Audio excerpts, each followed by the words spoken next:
Yo, what's up, guys? I got 3 player props on Underdog Fantasy. Had a pretty big win on Prize Picks yesterday. So I'm going to be going through a few player props that I'm on Underdog Fantasy. So I like to keep these videos educational. So if you don't know how Underdog Fantasy works, it is a fixed payout sportsbook. So what I mean by that is any 3-pick parlay you create, doesn't matter if you take overs, unders, if I switch this to, a different NFL pick, we're always getting a 6x payout for a 3-pick parlay. Any 3-pick parlay, you get a 6x payout. Now, the advantage to using Underdog Fantasy as opposed to Prize Picks for your 3-pick parlays is on Prize Picks, they're only giving you a 5x payout. On Underdog, again, they're giving you a 6x payout, which is better.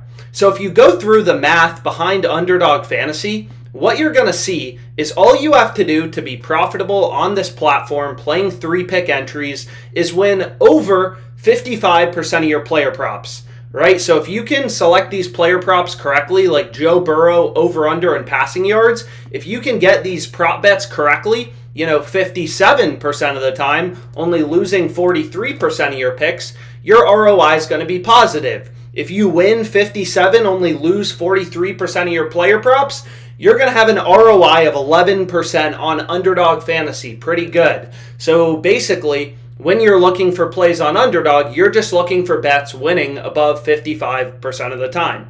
So typically the tool I start out on is right here. It's called the Odds Jam Fantasy Optimizer.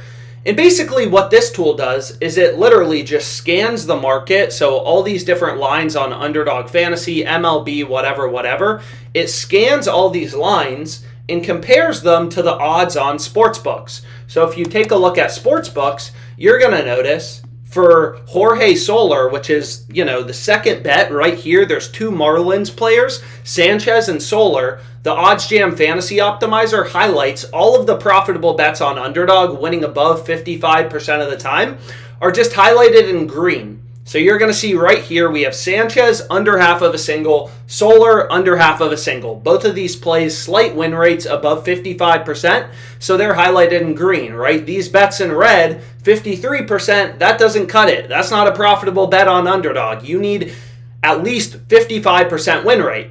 So these are the first 2 plays that are recommended. So the question is, I like to explain the strategy, is why is Soler winning above 55% of the time? And it's basically based on sportsbook odds. So if you look at the sportsbooks, right, for Jorge Soler as well as Sanchez, DraftKings Sportsbook, which is just one data point. You can see here the Fantasy Optimizer uses Caesars, BetMGM, a bunch of different sportsbooks. Is all of these sportsbooks have Jorge Soler and Jesus Sanchez heavily favored to go under half of a single. So the under is the favored outcome.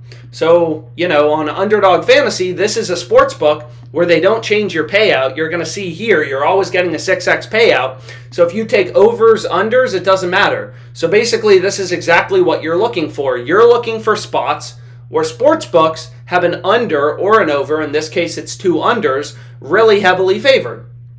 So for Jorge Soler and Jesus Sanchez, the sportsbooks have them heavily favored to go under half of a single. So these are bets winning above 55% of the time. So they're profitable in an Underdog Fantasy entry. And you're going to see what I went with on Underdog Fantasy is right here. I added in a fantasy points play. So I have Ohtani under 11.5 fantasy points, and then Soler and Sanchez under half of a single. So 3 picks on Underdog to win a 6x payout, 350 to 2100. Hopefully, this video is helpful, kind of explaining how the math behind Underdog Fantasy works, everything like that, and let's make some money.